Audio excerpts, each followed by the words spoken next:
Hey guys, Scott from Edge Lending Solutions. I hope you're all well. Hey, I'm coming to you today from Ravenscourt Park, which is near Hammersfield on the west side of London. So I'm just down here doing some things. My wife's catching up with some family and on a bit of a working holiday at the moment. So looks like the CBA has just come out as the first leader of all the banks, and they always lead, and whenever CBA does something, all the banks follow. So they just increased some of their leading fixed rates, or leading, I mean like kind of the more common fixed rates, the 2-year and 3-year home loan rates, by like a full percent. So that's making fixed rates really, really expensive, well out of the market compared to what variable rates are, because some variable rates are still under 3%.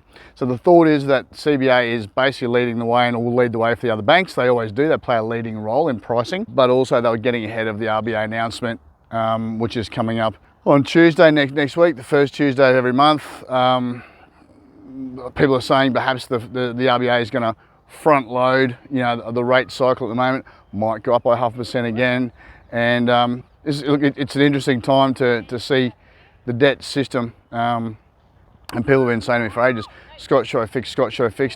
The fixed rates are so far in front of the variable rates. I think it's because you're betting. You're betting that you're smarter than the bank when you take a fixed rate, if you're trying to beat the bank.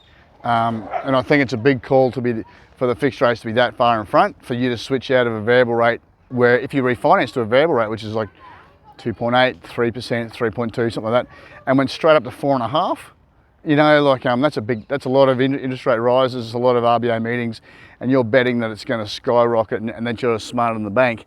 Now, if you're someone who wants to fix just for the purpose of knowing what your fixed rates are and that certainty, then I accept that. And that's what we normally tell people is the reason and the purpose for fixing your rates. You rely on certainty for your lifestyle and for your budgeting for the next 2 or 3 years. If you're trying to beat the bank, generally they're smarter than you and I, as in they've got like hundreds and hundreds of analysts that do all bits and pieces and analyse the world and analyse the RBA. Plus, they all have lunch with the RBA.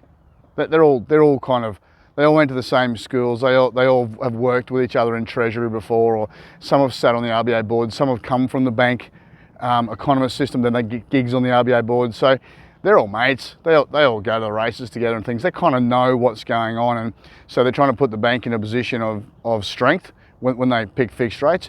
So either the bank doesn't lose, or the bank somehow comes out on top a little bit.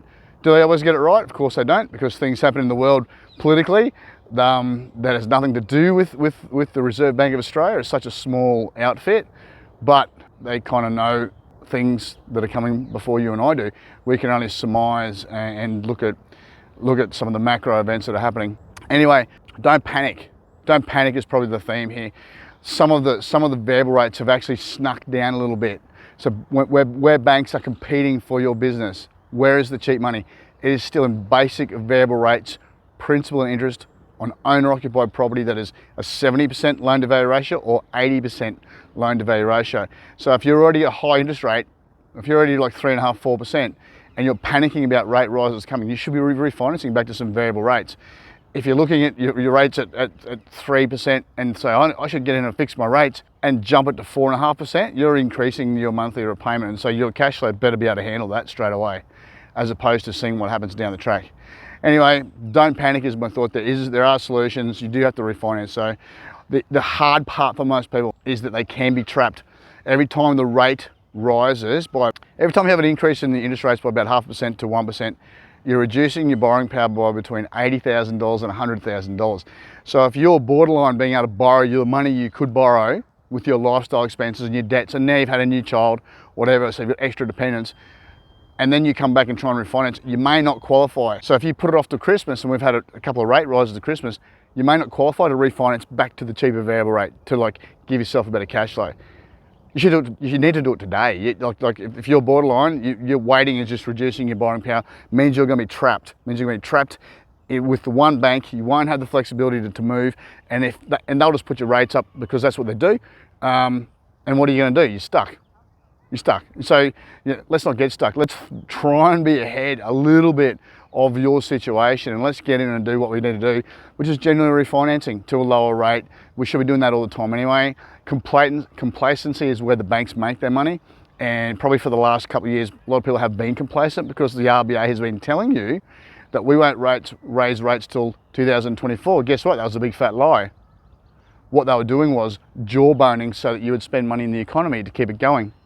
That was their role. That's the government asked them to do, and that's what they've done. Now the government's asking them to take money out of the economy, so they're raising interest rates. See how that works?